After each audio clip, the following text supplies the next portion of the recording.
Hello, my name is Jiso and I'm reading Shōbōgenzō. And yesterday we started Raihai tokuzui, the Prostrating to Attainment of the Marrow. And really it's a rant about how people don't respect women, presumably men. Zen Buddhists don't respect women, and really anybody who demonstrates knowledge of the Dharma should be respected. So we're on paragraph 187, and I will kick it off from there.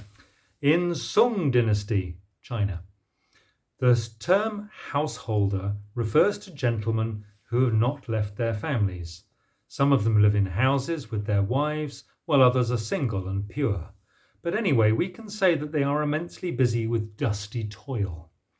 Nevertheless, if one of them has clarified something, patched-robed monks gather to do prostrations and to ask for the benefit of his teaching, as to a master who had left home.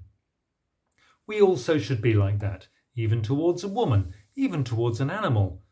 When a person has never seen the truths of the Buddha Dharma, even in a dream, even if he's an old bhiksu of 100 years, he cannot arrive at the level of a man or a woman who has got the Dharma. So we should not venerate such a person, but need only bow to him as junior to senior.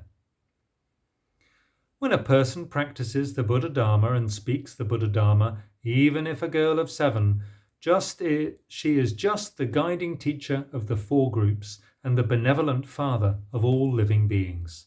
We should serve and venerate her as we do the Buddha Tathagatas, and as it was, for example, when the dragon's daughter became a Buddha. This is just the time-honoured form in Buddhism.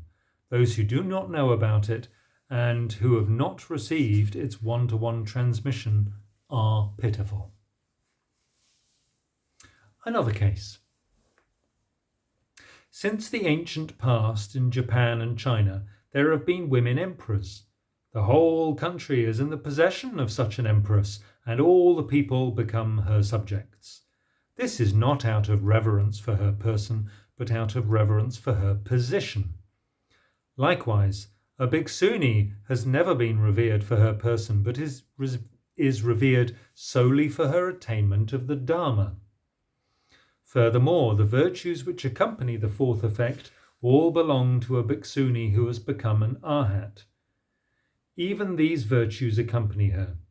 What human being or god could hope to surpass these virtues of the 4th effect? Gods of the triple world are all inferior to her. While being forsaken by human beings, she is venerated by all the gods. How much less should anyone fail to venerate those who have received the transmission of the Tathagata's right Dharma and who have established the great will of a bodhisattva? If we fail to venerate such a person, it is our own wrongness.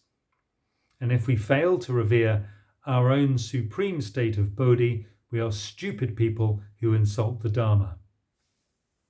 Again, there are, in our country, daughters of emperors or ministers' daughters who have become queen's consort, or queens who are titled with the names of temples.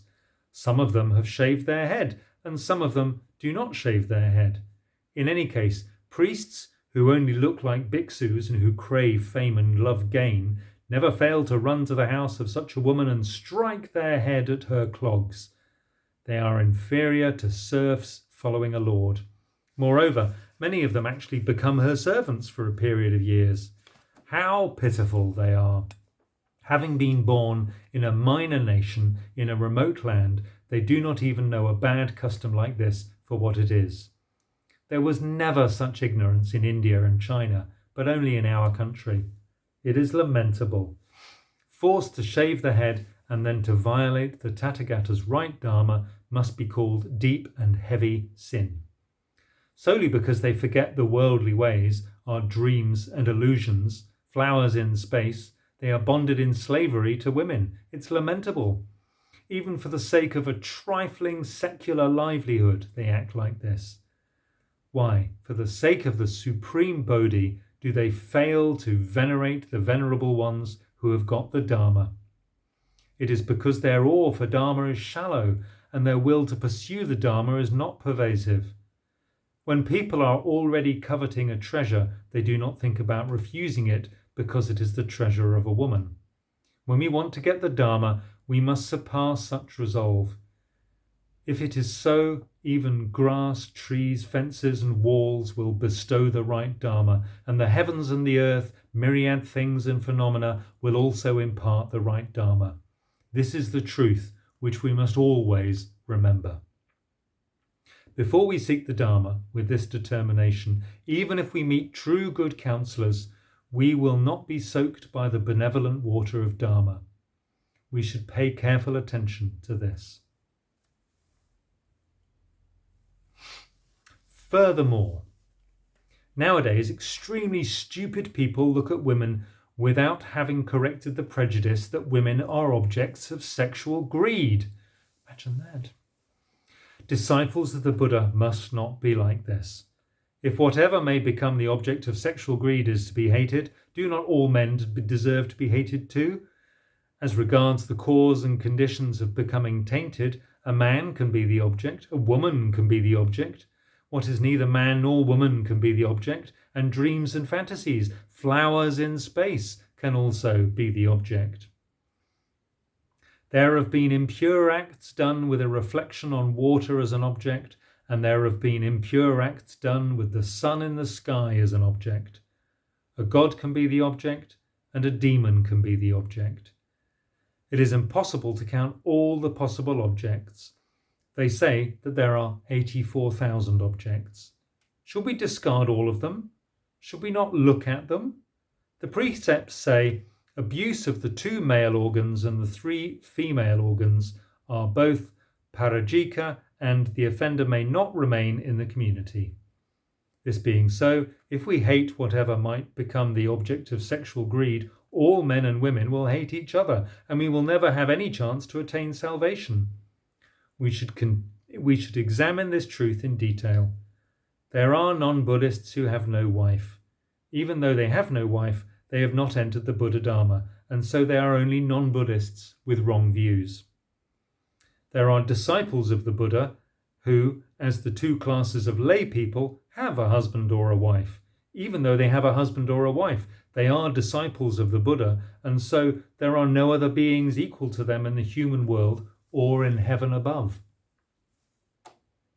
Even in China, there was a stupid monk who made the following vow: "Through every life, in every age, I shall never look up to a woman." Upon what morality is this vow based? Is it based on secular morality? Is it based on the Buddha Dharma? Is it based on the morality of non-Buddhists? Or is it based on the morality of heavenly demons? What is wrong? What wrong is there in a woman? What virtue is there in a man? Among bad people, there are men who are bad people. Among good people, there are women who are good people. Wanting to hear the Dharma and wanting to get liberation never depend on whether we are a man or a woman. When they have yet to cut delusion, men and women alike have yet to cut delusion. When they cut delusion and experience the principle, there is nothing at all to choose between a man and a woman. Moreover, if a man has vowed never to look at a woman, must he discard women even when vowing to save limitlessly many living beings? If he discards them, he's not a bodhisattva. How much less does he have the Buddha's compassion? This vow is just a drunken utterance caused by deep intoxication on the wine of the Shravaka. Neither human beings nor gods should believe this vow to be true. Furthermore, if we hate others for the wrongs they have committed in the past, we must even hate all bodhisattvas. If we hate like this, we'll discard everyone. So how will we be able to realize the Buddha Dharma? Words like those of the monk's vow are the deranged speech of a stupid man who does not know the Buddha Dharma. We should feel sorry for him. If that monk's vow was true, did Shakyamuni and the bodhisattvas of his time all commit wrongs? And was their body-mind less profound than the will of that monk? We should reflect on this quietly. We should learn in practice whether the ancestral masters who transmitted the treasury of Dharma and the bodhisattvas of the Buddha's lifetime had things to learn in the Buddha Dharma without this vow.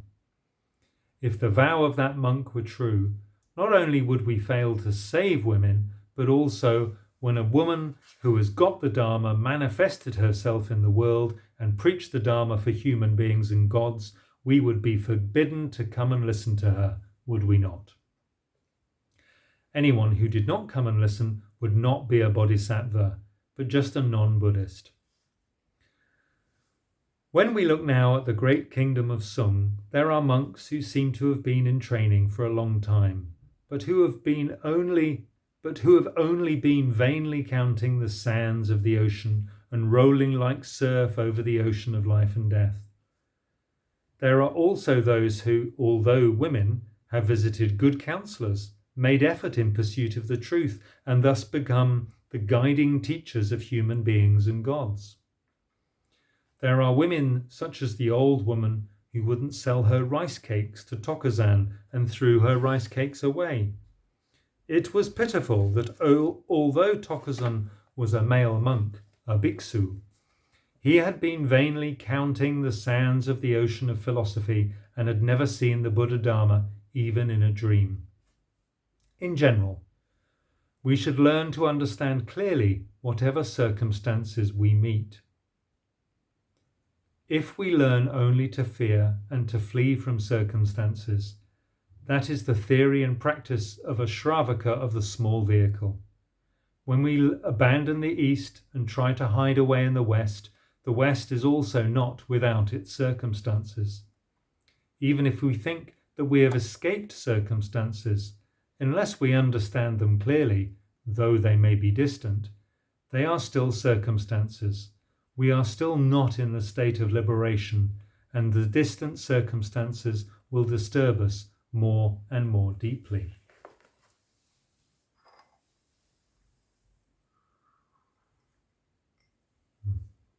Ginger tea. Lovely.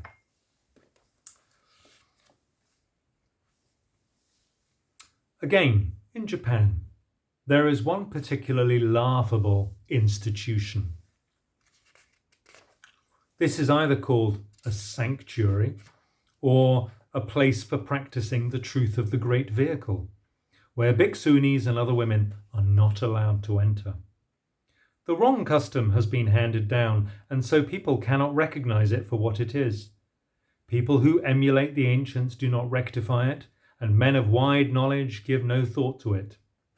Calling it the enactment of people of authority, or terming it the legacy of men of tradition, they never discuss it at all. If one laughed, a person's guts might split. Just who are these so-called people of authority? Are they sages or are they saints? Are they gods or are they devils? Are they bodhisattvas at the 10 sacred stages or are they bodhisattvas at the 3 clever stages? Are they bodhisattvas in the balanced state of truth or are they bodhisattvas in the fine state of truth? Moreover, if old ways should never be reformed, should we refrain from abandoning incessant wandering through life and death? Still more, the great master Shakyamuni is just the supreme right and balanced state of truth itself, and he clarified everything that needs to be clarified. He practiced everything that needs to be practiced, and he liberated all that needs to be liberated. What today could even approach his level? Yet the Buddha's order, when he was in the world, included all 4 groups: bhiksus, bhiksunis, upasakas, upasikas. It included the 8 kinds of beings, the 37 kinds of beings, and the 84,000 kinds of beings. The formation of the Buddhist order is clearly the Buddhist order itself. So what kind of order has no bhiksunis, has no women, and has no 8 kinds of beings? We should never hope to have so-called sanctuaries which surpass in their purity the Buddhist order of the Tathagata's lifetime, because they are the sphere of heavenly demons. There are no differences in the Dharma form of the Buddhist order, not in this world or in other directions, and not among 1,000 Buddhas of the 3 times. We should know that an order with a different code is not a Buddhist order. The 4th effect is the ultimate rank. Whether in the Mahayana or the Hinayana, the virtues of the ultimate rank are not differentiated. Yet many bhikksunis have experienced the 4th effect. So to what kind of place, whether it is within the triple world or in the Buddha lands of the 10 directions, can a bhikshuni not go? Who could stand in her path? At the same time, the fine state of truth is also the supreme rank. When a woman has thus already become Buddha, is there anything in all directions that she cannot perfectly realize? Who would aim to bar her from passing? She already has her virtue that widely illuminates the 10 directions. What meaning can a boundary have?